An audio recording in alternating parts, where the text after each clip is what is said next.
Welcome back to my channel at The Movie Optimist, where I find the silver linings in even the worst of films. Tonight, I just got done watching the newest film, Minecraft. In this film, a very young brother and sister wind up moving to this town in the middle of nowhere because the sister winds up getting a job opportunity as a social media manager for a local chip company where she promises to help get them more followers so their company can become more profitable. While there, the younger brother winds up meeting Jason Momoa's character, who is this down on his luck, stuck in the 80s arcade shop owner. When he was much younger, he was like the king of this specific arcade game and became famous for it and was kind of just never able to evolve from that. He was stuck in that rock star phase of his life, and he grows up to kind of become a loser. He winds up befriending the younger brother character because he has nobody else to talk to, and they wind up stumbling upon this cube when, upon touching it, it transports them along with the sister and their real estate agent that sold them the house in this small town to the world of Minecraft. Once there, they accidentally break the cube that brought them there, and in order to get out, they need to figure out a way to reconstruct it with the help of Jack Black's character, Steve, whom they meet about a half hour into the movie. That's really the gist of this movie.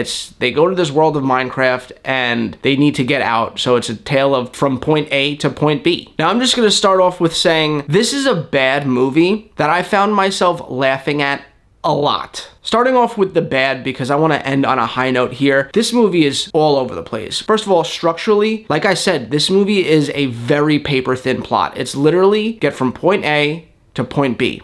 That's it.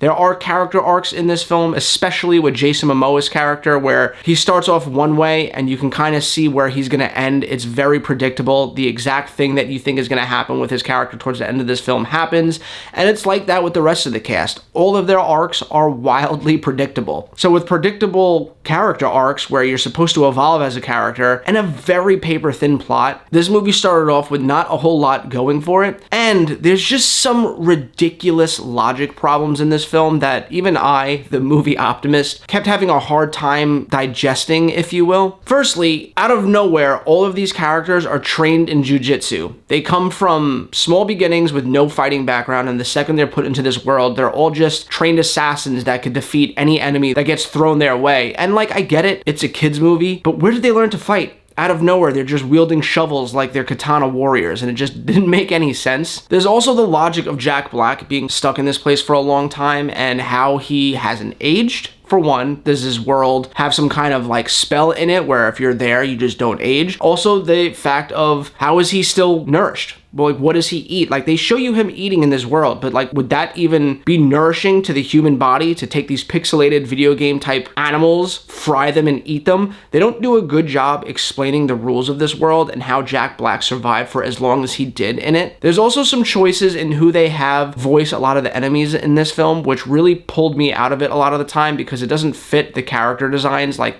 these people are supposed to be menacing, but they have these very high-pitched, squealy, Taika Waititi-like voices that make them not so intimidating. And again, one could argue, well, it's a kid's movie, you don't want to scare them with these grotesque monsters, but it just more so pulled me out of the experience because I'm supposed to buy that they're these bad people, but they're walking around like almost the friendliest characters on the planet to each other. So it just didn't feel tonally right with what was happening on screen. And outside of the arcs being very predictable, the overall story is very predictable. Like I said from the beginning, it's, the story itself is get from point A to point B, but everything that happens is so like you've seen it 1,000 times before. You've seen this movie so many times, especially in the worst of the video game adaptation movies where they don't really know what to do to adapt them into a live action format or a movie format. There's no maturity to it. There's no intellectualness injected into the script for this. It feels very much so made for little kids, which at the end of the day, it is. But my problem with that being an excuse is the best kids movies are 4-quadrant films that also appeal to adults. Think of Pixar movies. Most Pixar movies have a message in it that only adults will understand because we've gone through the process of growing up, and that's a lot of the times what the message is in a Pixar movie. It's about maturing and these hard life decisions that you're faced with when you get older. And although kids don't understand it, parents do. So parents could sit there and enjoy these cartoons that they're watching with their kids. Meanwhile, it is a cartoon, whether it be with toys that come to life and are going around on an adventure, or a bunch of superheroes defeating bad guys in the streets, or the different elements like fire, water, earth coming together and falling in love and trying to save a city. Whatever it is, it's fun for kids to watch, but mature enough with a mature story and a mature message for adults to appreciate. This does not have that. This is a 2-quadrant film. It's made for kids and diehard fans of the games. If you're not part of that crowd, I can't imagine you're going to enjoy this movie. It feels very lazy and all over the place. But on the other hand, I went with my buddy and his 2 sons. I looked over to one of them after the movie ended and I said, "What do you think?" And he said that was the greatest movie he's ever seen. And he's a big fan of the video game. He plays it all the time with his little brother, who also said this is the greatest movie I've ever seen. I can't count the amount of times watching this film that I would hear them snickering to each other like, "Oh, that was that person from the game," or "that person from the game," or "that was that thing from the game," or this and that. And the movie was clearly filled with a lot of little Easter eggs for fans of the games. But again, that's not gonna carry its weight amongst all general audiences. This isn't an overall crowd pleaser. It's very much so just made for fans of the game and little kids that don't mind that the logic is all over the place, the story is paper thin, the arcs are paper thin. They're not going to care about that. That being said, though, it's not that this movie is devoid of anything to enjoy if you aren't a fan or aren't a child. I'll say this. This movie had some great performances from Jack Black and Jason Momoa. They were clearly having the time of their lives in this, maybe the best time of their lives in this role. They were having an absolute blast in roles that definitely elevated them in terms of what they're capable of. Jack Black essentially is playing Jack Black if he was on SNL making fun of himself. That is how over the top he is, but it's so infectious to watch and he's so funny that you can't help but laugh.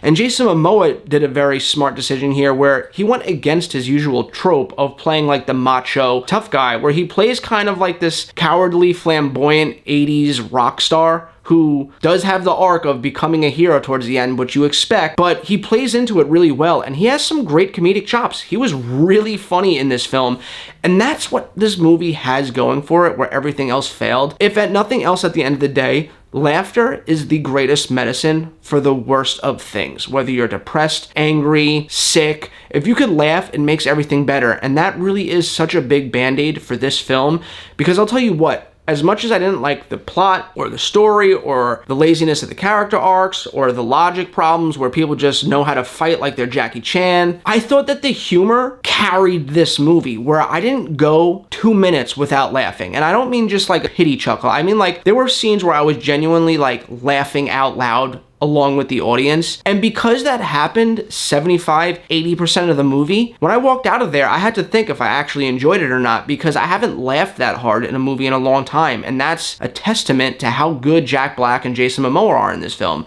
Now, the brother and sister character, they're kind of forgettable, and I feel bad saying that because they're clearly young, but I couldn't really buy into the fact that like this girl was taking care of her brother when she looked like she was 15 the whole time. And the other character that played Amanda Waller's daughter in the Peacemaker show is in this. She just felt completely out of place, like she didn't belong in this movie. I don't know why she got this role or why they even put her there. They did not need her there at all. It could have just been Jason Momoa, Jack Black, the brother, and the sister, but she was in it, and she had like 1 or 2 scenes where like it actually made me laugh, but aside from that, she's like really forgettable. But yeah, guys, listen, I laughed a lot in this film, and if that's enough for you, if you just want to go out and laugh your ass off for an hour and 45 minutes, then this movie will work for you if that's all you want. If you're looking for the next great video game adaptation like The Last of Us, like Sonic 3, like the Super Mario Brothers movie, you're not gonna get it. It doesn't have nearly as much heart as those, nearly as much sophistication put into the script, nearly as much stakes, nearly as much action.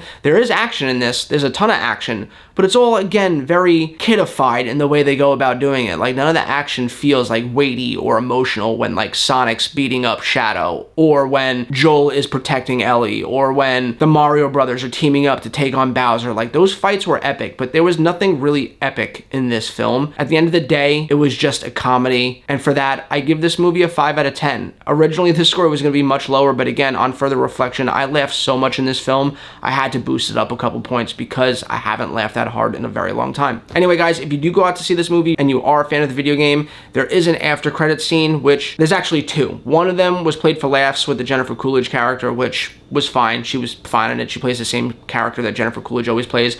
But the very end credits scene, I had no idea what it was about, but the two kids that I was with went crazy for it. So clearly it's a big deal. They introduce a character from the game that must be important. My friend's little kid said that the main bad guy of the actual game didn't show up in this. So the introduction of that secret character I won't spoil, and the fact that they didn't have the endgame boss of the actual game in this clearly implies that they want to make a sequel. And me and my buddy may have been the odd ones out in the theater because the entire theater jumped up and cheered and clapped at the end. Clearly, most people going to see this movie are going to enjoy it. The target audience of the fans of the game are going to enjoy it. So that's what you have to look forward to in a sequel. Anyway, guys, let me know what you guys think in the comments down below. Are you a fan of the Minecraft game? Are you going to see this movie this weekend? If I've given you a reason to go or not to go see it, please let me know in the comments down below. I'd love to know your thoughts. If you like this stuff, please give me a like and a subscribe. I would really appreciate it. And anyway, guys, I hope you have a great rest of your week, and I'll catch you next time.